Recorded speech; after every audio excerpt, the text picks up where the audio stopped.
সে মহান রব্বুল আলামিনের দরবারে আমরা এসেছি, হাজির হতে পেরেছি।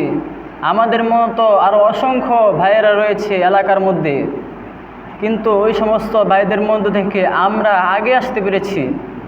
এই সওয়াব আল্লাহ রব্বুল আলামিন, এই নিয়ামতটা আল্লাহ তাআলা আমাদের গুটি কয়েক বান্দাকে দিয়েছেন যে আমরা আগে আগে মসজিদে আসতে পেরেছি। এটা আজ হয়তো আমরা বাহ্যিকভাবে বুঝতে পারছি না যে কত বড় নিয়ামত আল্লাহ তাআলা আমাদেরকে দিয়েছেন, কত বড় রহমত এবং বরকত যে আল্লাহ রাব্বুল আলামিন আমাদেরকে আগে আগে মসজিদে আসার তৌফিক দিয়েছেন। এটা আমরা আজ বুঝছি না। আপনারা দেখবেন যে কোনো মসজিদে, বড় মসজিদে যখন ঢাকা থেকে বা অন্য কোনো জায়গা থেকে বড় বড় খতিবরা যখন আসে, তখন দেখা যায় যে মসজিদে আজান শুরু হওয়ার আগেই পুরো মসজিদ ভরে যায়।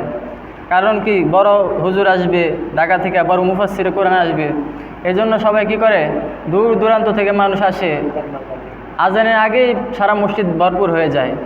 কিন্তু আফসোসের কথা, গ্রামে গঞ্জে যে সমস্ত খতিব সাহেবরা রয়েছেন, ইমাম সাহেব, ওনারা যখন একটার কাছাকাছি প্রায় এই সময়টাতেও যখন ওনারা বয়ান করতে বসেন, মসজিদে সর্বোচ্চ 5 জন 7 জন মুসল্লির বেশি পাওয়া যায় না। কিন্তু দেখেন, একটু আবার কি আমরা চিন্তা করেছি যে ঢাকা থেকে যে বড় মুফাসসির কোরআন আসবে, তিনিও তো কোরআন থেকে সুন্নাহ থেকে কথা বলবে। আর প্রতিটা মসজিদে মহল্লায় মহল্লায় যে সমস্ত ইমাম এবং খতিব সাহেবরা আছে, ওনারা তো এই কোরআন এবং সুন্নাহ থেকেই ওনারা কথা বলবে। বড় বড় মুফাসসিরে কোরআন এই কোরআন থেকেই কথা বলে, কোরআন থেকে মানুষের সামনে, জাতির সামনে তারা ইলম ছড়ায়, ইসলামকে তারা প্রচার করে। ঠিক তেমনিভাবে গ্রাম অঞ্চলের মহল্লার মসজিদের ইমাম সাহেব, আলেম, তিনিও কী করে, মানুষের সামনে কোরআন সুন্নাহ থেকে আলোচনা পেশ করে। তো এটা বড়ই দুঃখের কথা যে আমরা বড় বড় সেলিব্রিটি আলেমদেরকে যে পরিমাণ আমরা গুরুত্ব দেই, মহব্বত করি, ঠিক তদ্রূপ আমরা গ্রামের যেই মসজিদের খতিব সাহেব রয়েছে, মহল্লার ইমাম সাহেব রয়েছে, তাদের কোনো গুরুত্ব আর কদর আমাদের নাই।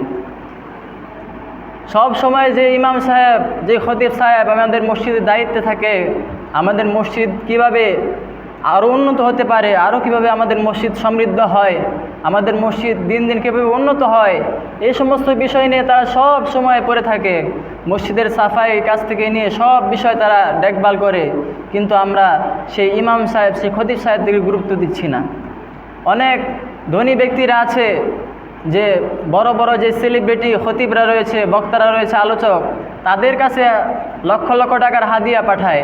কিন্তু ঈদ গেল, এই খুশির একটা ঈদ গেল, ইমাম সাহেব কীভাবে তার পরিবার নিয়ে চললো, ইমাম সাহেব কিভাবে তার পারিবারিক যেই আর্থিক সমস্যা আছে কি না, এই বিষয়টা সম্পর্কে কয়জন আমরা খোঁজখবর নিই। দেখা যায় যে এই বিষয়ে আমরা বড়ই গাফেল।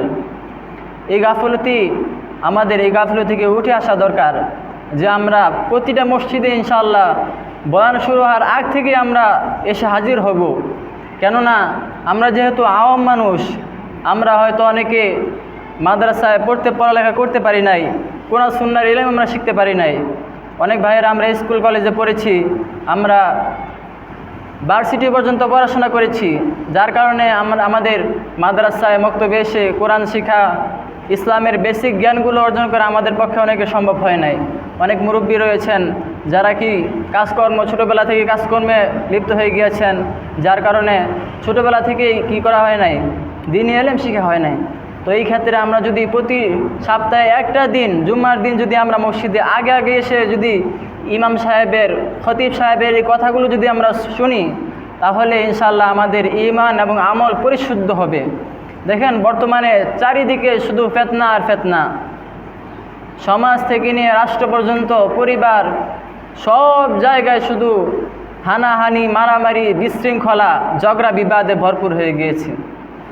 এই অবস্থা থেকে বেরিয়ে আসার একটাই মাত্র পথ, সেটা হলো কি, কোরআনকে আঁকড়ে ধরা।